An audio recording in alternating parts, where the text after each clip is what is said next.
Friday night, when the Central Bobcats hit the field in Cedar Park, they'll be in uncharted territory in more ways than one. They're facing a very good but unfamiliar football team, and they're also doing it with some uncertainty as sophomore dual threat Malachi Brown takes over at quarterback for the injured Maverick McIver.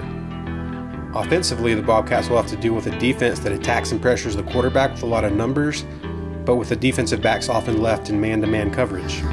Maybe one of the best 0-2 teams in the state, without a doubt. I mean, they look really good on film. They got a big front.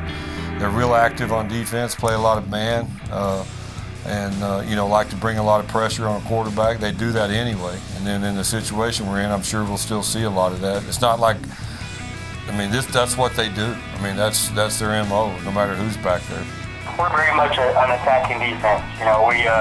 Basically, our philosophy is we want to take away what the opponent wants to do and force them to plan B, and we want to force the action in that. So we are an attacking 3-4 defense, and we're going to bring a lot of pressure from different places, and try to speed up the game, try to speed up the reach for the other quarterback, and hopefully force them into some mistakes. Meanwhile, the Bobcats defense also wants to get pressure on the quarterback, but they hope to do it with their four-man front. We got to be able to four-man rush people. If we can get pressure with four-man rush, that's ideal. And we've been able to do that the first two games, and if we can continue that, then we're going to have a good chance to keep their scoring opportunities down. Speaking of the Cedar Park offense, they look a lot like the Angry Orange O. A lot of wingback spread, and they like to air it out. And defensively, we've got to stop their offense. They're a lot like us. They're a spread football team.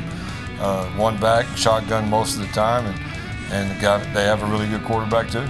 They've given two quarterbacks meaningful snaps in both games so far, but they hang their hat on their big arm senior Ryan Fiala.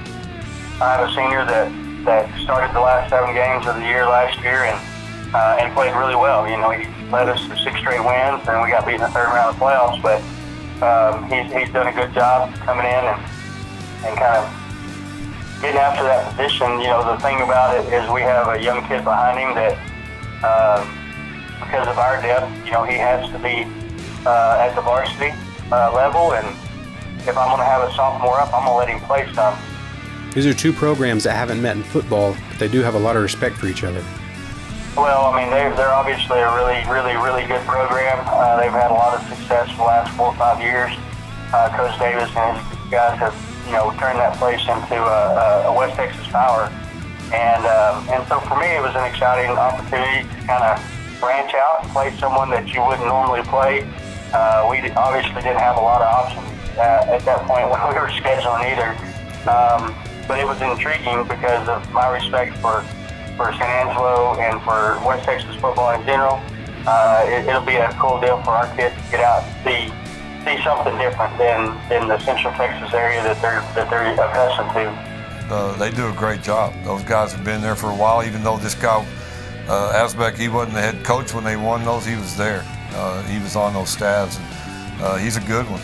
No doubt about that. They got great tradition. They've won a couple of state championships recently within the last 5 years, and it's a good program. And we knew they were a great program when we scheduled them, and we were both sitting at the realignment, and no one wanted to play either one of us, so we ended up playing each other, and I'm glad we did. We need a big challenge, and we're going to get one on Friday.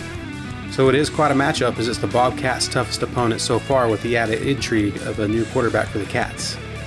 That'll do it for now, but we'll be there Friday night bringing you all the best highlights and post-game reaction only on Bobcats Game Night. As always, for Concho Sports Network, I'm Shea Harris.